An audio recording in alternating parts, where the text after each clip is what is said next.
Hi, I'm Todd Heitkamp, the owner of Dakota Angler here in Sioux Falls, South Dakota, with this week's 2-minute fishing report. Well, folks, Mother Nature continues to make us ride the roller coaster a little bit weather-wise. It's been a little bit up and down depending on the day and depending on the area that you live in. But the lakes that produced the walleyes this past week were the typical ones, Bitter, Wabe, Opitz, Ponset, Drive-By Willow Lake, as well as Thompson and Sinai.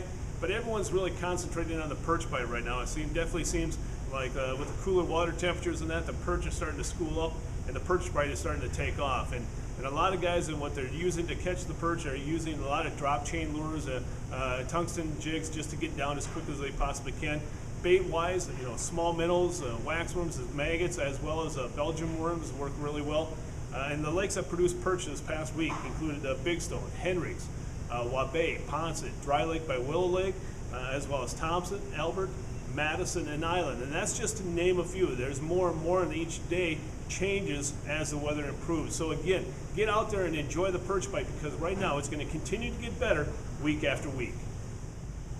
In this week's version of Todd's Tackle Tips, we're going to talk about something that a lot of times people don't associate with walleye fishing, and that's using plastic or artificial frogs. If any of you have been out anytime recently, especially during the evening hours, you hear a lot of croaking going on. There's plenty of frogs around the area, and those walleyes love feeding on frogs this time of year.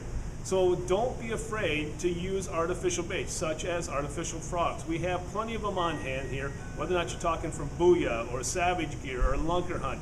We have them on hand, and you can cast them out in the shallows, and honestly, those walleyes will come up and even hit the shallow water, the top water frogs. So again, a lot of people think of using frogs for bass fishing. This is the time of the year that you want to start thinking, maybe changing your technique. If nothing else is working, try the artificial frog, and you can get yours right here at Dakota Angler. And now it's time to take a look at a few photos that you sent in to me this past week.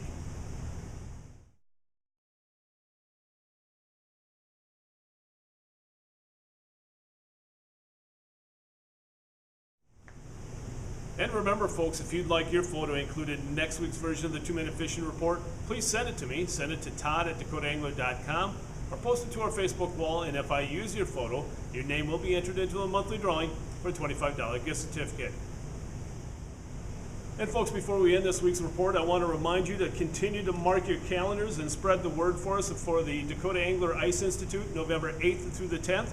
We're going to a number of shows this week, the next week, and the following week, and we're bringing all kinds of new vendors to the show. This is going to be a show that you're not going to forget. Plus, we have some great lineup of speakers, including the one and only Dave Gens. You don't want to miss this, folks. Again, share it with your family and friends. The 11th Annual Dakota Angler Ice Institute at the Sioux Falls Arena, November 8th through the 10th. If you have any questions about it, if you want to give us a call at 605-336-9132. Well, folks, that's this week's version of the 2-minute fishing report. For Dakota Angler, I'm the owner, Todd Heitkamp, and as we say around here, fish on! We'll see you next time, and again, thanks for watching.